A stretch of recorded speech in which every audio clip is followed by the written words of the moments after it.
Imam Syafi'i nama lengkapnya Abu Abdullah Muhammad bin Idris bin Utsman bin Abbas bin Syafi' bin Musayyab bin Ubaid bin Abdul Yazid bin Abdul Muttalib. Lahir tahun 150 di Gaza yang sekarang lagi digempur oleh Israel itu, di kota kelahirannya Imam Syafi'i.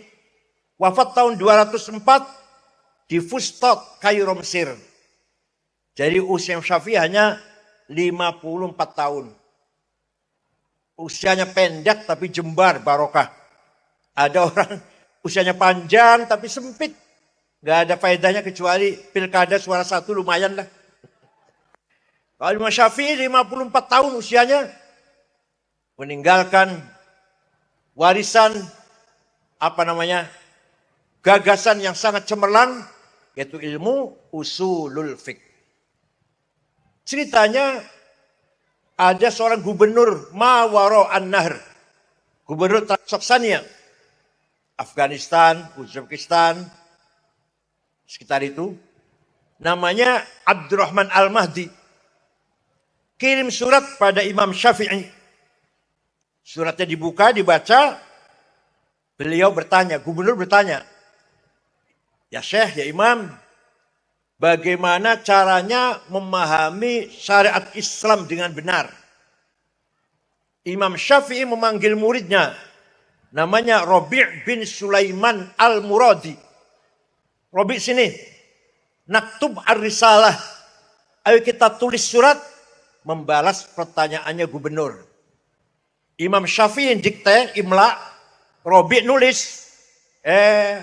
Akhirnya suratnya Imam Syafi'i berjumlah 300 halaman. Itu surat Ar-Risalah yang sekarang terkenal dengan kitab Ar-Risalah. Diajarkan nggak di sini? Nasrullah diajarkan nggak di sini? Diajarkan. Itu suratnya Imam Syafi'i, bahkan namanya Ar-Risalah kepada Gubernur Abdurrahman Al-Mahdi. Isinya gimana isinya? Jadi singkat saja. Kalau nggak singkat 2 tahun, 4 semester kalau nggak singkat. Kalau gubernur ingin ngerti syariat Islam dengan benar, maka yang pertama harus paham ayat-ayat Al-Quran. Ayat Quran tidak satu tipe, tapi berbagai macam tipe. Ada ayat muhkamah yang sudah baku, seperti Qul huwallahu ahad. Gak usah ditakwil, gak usah tafsir. Katakanlah Allah Maha Satu. Dah namanya muhkamah. Ada ayat mutasyabihah yang remeng-remeng, yang harus tafsiri. Contoh, aula mastumun nisa. Suami istri punya wudu senggolan, batal wudunya. Senggolan itu apa? Imam Syafi'i mengatakan ya senggolan. Amdan au bila amad. Syahwatan au bidun syahwah. Senggolan sengaja atau enggak sengaja. Dengan syahwat atau enggak dengan syahwat. Batal wudunya. Syafi'i. Kalau Imam Malik, kalau syahwat batal. Kalau enggak syahwat enggak apa-apa. Kalau Imam Ahmad bin Hanbal, kalau saling menyenggol, saling memeluk, saling merangkul, batal. Kalau enggak saling merangkul, enggak batal. Kalau Imam Hanafi, suami istri punya wudu, ciuman, syahwat, sengaja, enggak batal. Asalkan tidak yang satu, baru batal yang satu. Ngerti yang satu kan? Ngerti yang satu? Masih muda udah ngerti masa. Yang tua yang ngerti ya. Yang anak santri belum ngerti ya. Kalau yang satu baru batal. Itu melalui Imam Hanafi. Ini namanya ayat mutasyabihah. Ada ayat mutlaqah, absolut. Ati'ullah wa ati'ur rasul. Wajib taat pada Allah, wajib taat pada Rasulullah. Mutlak, absolut. Ada ayat muqayyadah. Tidak mutlak. Wa ulil amri minkum. Wajib taat pada pemerintah dengan syarat. Kalau pemerintahnya baik. Pak, namanya muqayyadah. Wajib taat pada Allah dan Rasulullah namanya mutlaqah. Yang muqayyadah, wajib taat pada pemerintah. Selama pemerintahnya baik, wajib taat. Kalau tidak, tidak boleh taat. Yang ketiga, ada ayat hakiki, ada majazi, ada realistis, ada metaforis. Yang metafor, yadullah fauqa aydihim. Tangannya Allah di atas tangannya orang kafir. Bukan tangan. Allah nggak punya tangan. Qudratullah. Wa jaa'a rabbuka wal malaku saffan saffa. Nanti di hari kiamat malaikat berbaris. Tuhanmu datang. Bukan Tuhan yang datang. Perintahnya yang datang. Wa jaa'a rabbik. Namanya metafor. Ini berbagai ayat seperti itu. Ada lagi ayat ammah. Ayat khassah. Ayat ammah umum. Aqimus sholah. Wajib sholat. Umum itu. Kapan saja, di mana saja. Siapa saja. Tapi kalau khusus, wajib perang. Wajib perang itu perintah. Tapi kalau lagi perang, kalau nggak lagi perang, nggak ada perintah perang. Tiba-tiba gereja dibom, nggak ada itu perintah itu. Kalau lagi perang baru wajib kita lawan atau kita perang, siap melawan mereka. Kalau lagi perang. Kalau nggak lagi perang, lagi aman-aman saja. Tidak boleh kita gegabah. Menyerang gereja, menyerang wihara, pagoda, non-muslim kita bunuh. Gak boleh itu. Wala tasubbul ladzina min dunillah fayasubbul adban bighairi ilm. Kamu jangan caci maki orang yang tidak menyembah Allah. Kamu jangan mencaci maki orang yang tidak menyembah Allah. Kadzalika zayyana likulli ummatin amalahum. Karena saya, kata Allah, menciptakan budaya masing-masing, kebanggaan mereka. Orang Kristen punya budayanya sendiri, kebanggaannya sendiri. Orang Hindu Buddha punya kebanggaan sendiri. Kita pun punya kebanggaan sendiri. Tidak boleh saling mencaci maki. Jadi Quran jelas nih, jelas Quran. Jangankan membunuh non-muslim, apalagi membakar gereja. Mencaci maki saja, nggak boleh. Jelas sekali. Ada ayat nasikhah dan mansukhah. Ayat yang mendelit, ayat yang dihapus dan yang menghapus. Ini penting calon kiai, calon syuriah harus paham seperti ini.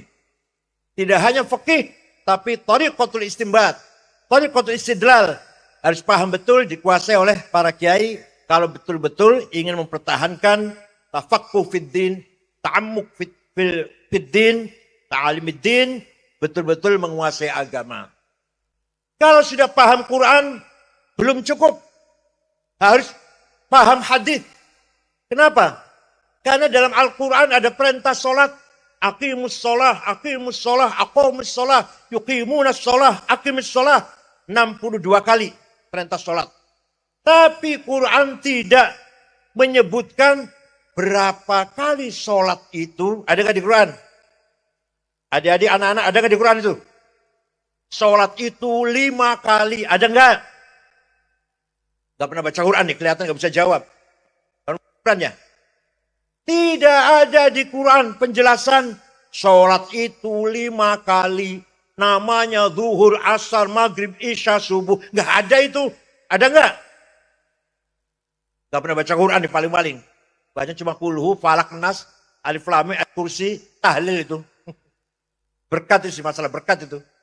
Kalau kita baca Quran dengan teliti, tidak akan kita jumpai penjelasan sholat itu yang wajib 5 kali. Namanya zuhur, asar, maghrib, isya, subuh. Gak ada itu. Segitu pentingnya sholat. Adanya di hadis. Furidat alaikum khamsu maktubat. Al-zuhur, wal-asar, wal-maghrib, wal-isya, wal-fajr. Hadis. Diwajibkan kepada kamu sekalian 5 kali sholat sehari semalam. Namanya sholat zuhur, asar, maghrib, isya, fajar. Hadis itu. Hadis pun ada yang mutawatir, ada yang masyhur, ada aziz, ada ahad.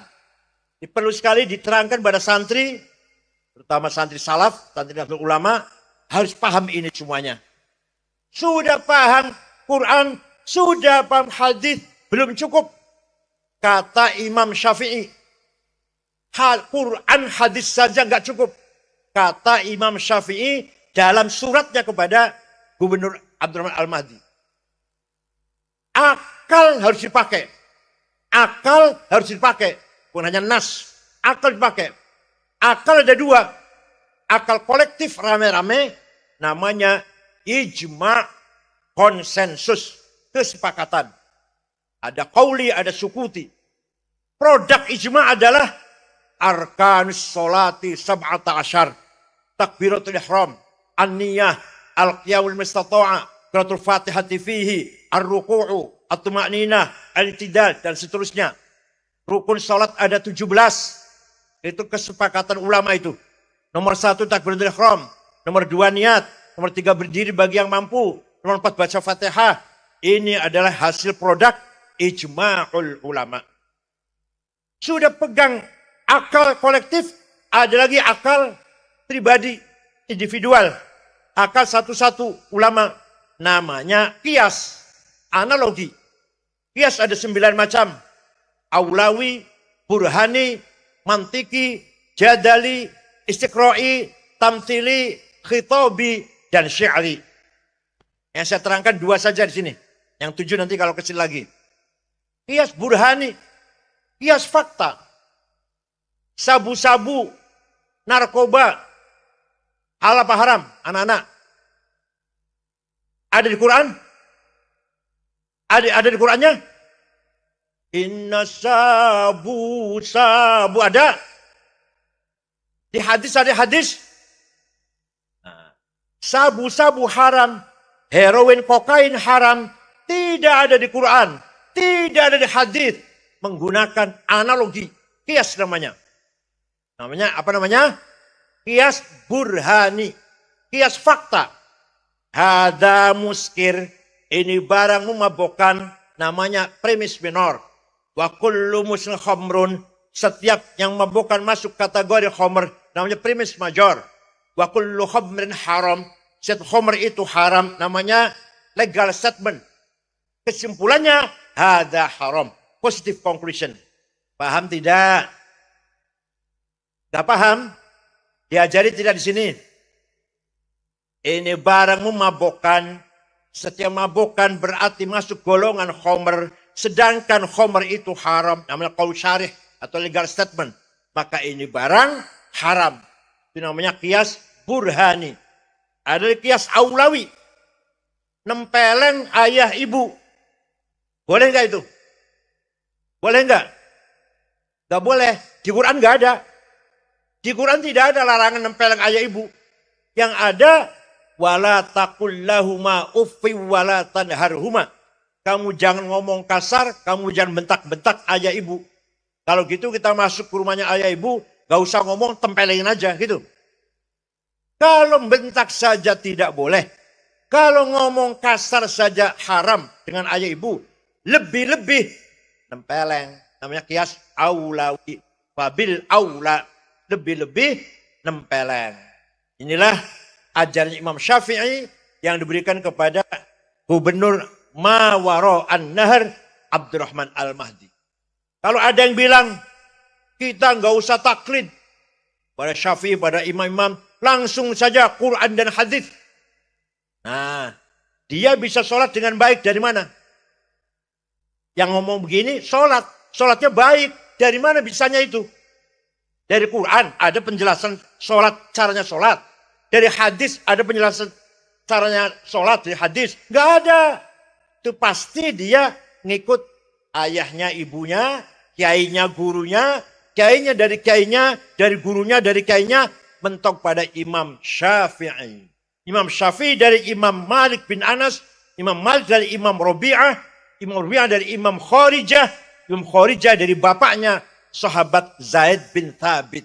Zaid bin Thabit dari gurunya yaitu Rasulullah sallallahu alaihi wasallam. Paham tidak anak-anak? Paham tidak? Nah, jadi kita ini gelem orang gelem, mau nggak mau harus taklid kepada salah satu imam 4 antara lain Imam Syafi'i di Indonesia.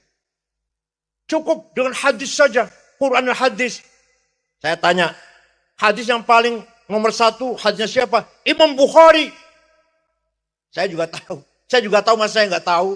Saya juga tahu hadis nomor 1 hanya Imam Bukhari. Tapi ente nggak tahu Imam Bukhari yang ahli hadis nomor 1 itu, yang hafal hadis 600.000 dengan sanadnya, muridnya Imam Syafi'i. Jadi Imam Bukhari itu yang ahli hadis, muridnya Imam Syafi'i. Beliau wafat tahun 256. Sedangkan Syafi'i wafat tahun 204.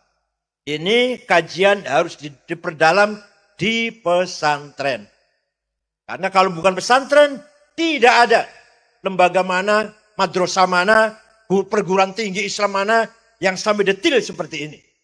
Diajarkan bukan? Diajarkan tidak di sini. Diajarkan, mudah-mudahan diajarkan di sini kitab Ar-Risalah dari Imam Asy-Syafi'i.